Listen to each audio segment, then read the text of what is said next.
আসসালামু আলাইকুম দর্শক, আজ আমি আপনাদেরকে তৈরি করে দেখাবো ঝটপট শুকনো আতপ চালের গুঁড়া দিয়ে কিভাবে আপনারা চিতই পিঠা তৈরি করবেন সেটি। শুকনো আতপ চালের গুঁড়া দিয়ে সহজে চিতই পিঠা হতে চায় না, তবে একটু ট্রিক্স খাটালে পিঠা কিন্তু বানানো যায়। তবে ভেজা আতপ চালের গুঁড়া দিয়ে কিন্তু পিঠা অনেক সুন্দর হয়, সেটা আমরা সবাই জানি। তবে আজ আমি আপনাদেরকে শুকনো আতপ চালের গুঁড়া দিয়ে নরম তুলতুলে পিঠাটা তৈরি করে দেখাবো।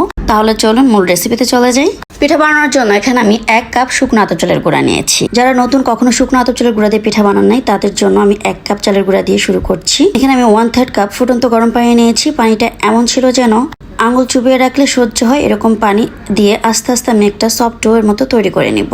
মানে হচ্ছে আতপ চালের গুঁড়াটাকে আমি ভিজিয়ে রাখবো, তাহলে কিন্তু ভেজা আতপ চালের গুঁড়া হয়ে যাবে। আমি একটু দেখিয়ে দিচ্ছি আমি কেমন করে রেখেছি। যখন হাতে দিলে এরকম পানি পানি অনুভব হয়। এবার এটাকে 30 মিনিটের জন্য আমি কভার করে রেখে দিচ্ছি। ফিরে আসলাম 30 মিনিট পর। দেখতেই পাচ্ছেন চালের গুঁড়াটা কিন্তু পানি টেনে একদম ঝরঝরা হয়ে গেছে।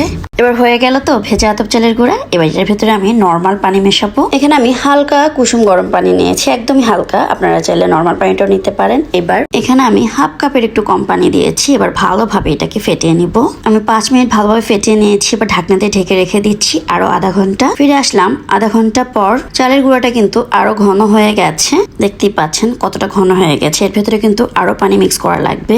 আমি একটু দেখিয়ে দিচ্ছি এর ঘনত্বটা, দেখতেই পাচ্ছেন কতটা ঘন হয়েছে। চিতই পিঠার ব্যাটারটা এমন হতে হবে, বেশি পাতলাও না আবার অতিরিক্ত ঘনও না, মাঝামাঝি থাকবে। এবার এর ভেতরে আমি লবণ দিয়ে দিচ্ছি 1 চা চামচ, দিয়ে দিচ্ছি 1 চা চামচ সয়াবিন তেল। তেলটা দেওয়ার কারণে পিঠাটা কিন্তু অনেক সফট হবে। আর লবণটা অবশ্যই স্বাদ মতো দিয়ে দিবেন। এবার ব্যাটারের সাথে তেলটাকে ভালোভাবে মিশিয়ে নিচ্ছি। এবার এর ভেতরে দিয়ে দিব 2 টেবিল চামচের মতো পানি। পানি কিন্তু একবারে বেশি করে দিতে যাবে না, তাহলে কিন্তু ব্যাটারটা একদম পাতলা হয়ে যাবে, তখন কিন্তু পিঠা হবে না। পানিটা দিয়ে আবারও আমি ব্যাটারটাকে ভালোভাবে ফেটিয়ে নিচ্ছি।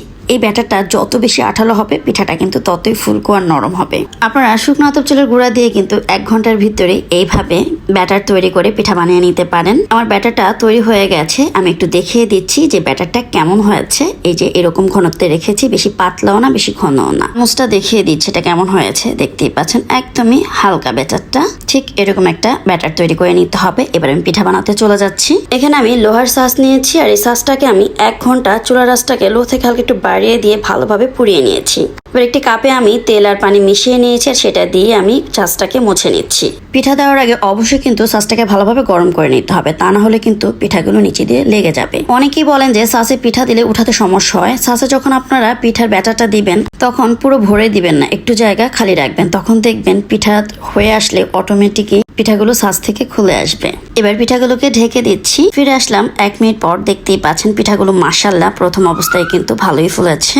প্রথম পিঠা দেওয়ার পরে আপনারা যদি দেখেন যে পিঠাগুলো ফুলছে না, সেক্ষেত্রে 1/2 চা চামচ বেকিং পাউডার দিয়ে দিতে পারেন। তবে চিতই পিঠার ব্যাটারটা ঠিকঠাক থাকলে চিতই পিঠাতে কোনো বেকিং পাউডার বেকিং সোডা কিছুই দেওয়া লাগে না, অটোমেটিক কিন্তু পিঠাগুলো সুন্দরভাবে ফুলে যায়। শুকনো আতপ চালের গুঁড়া দিয়ে পিঠা দেখতেই পাচ্ছেন কতটা ফুলকো হয়েছে আর কতটা সফট, সেটা দেখে বুঝতে পাচ্ছেন।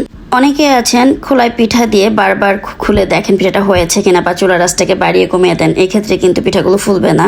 পিঠা চুলায় দিয়ে চুলার আঁচটাকে একই রকম রাখতে হবে, বারবার ঢাকনা খোলা যাবে না। পিঠা উঠানোর পরে আবারও কিন্তু সাজটাকে ভালোভাবে মুছে তেল দিয়ে তারপর পিঠার ব্যাটারটা দিয়ে দিব। এখানে আমি সবগুলো পিঠা বানিয়ে নিয়েছি। আমার 1 কাপ চালের গুঁড়ায় এই কয়টা পিঠা হয়েছে। এই পিঠাগুলোকে আপনারা ভর্তা, গরুর মাংস কিংবা দুধে ভিজিয়েও খেতে পারবেন। আশা করছি এখন আর শুকনো আতপ চালের গুঁড়া দিয়ে আপনাদের পিঠা বানাতে কোনো অসুবিধা হবে না। যারা নতুন আছেন তারা শুরুতেই অল্প গুঁড়ি নিয়ে পিঠা বানানোর চেষ্টা করবেন। যখন পিঠাটা হয়ে যাবে তখন আস্তে আস্তে গুঁড়ির পরিমাণ বাড়িয়ে বেশি করে পিঠা বানিয়ে নেবেন। আজ এই পর্যন্তই, আবারও চলে আসবো নতুন কোনো রেসিপি নিয়ে। সে পর্যন্ত সবাই ভালো থাকবেন, সুস্থ থাকবেন। সবাইকে ভিডিওটি দেখার জন্য অসংখ্য ধন্যবাদ জানিয়ে শেষ করছি। আল্লাহ হাফেজ।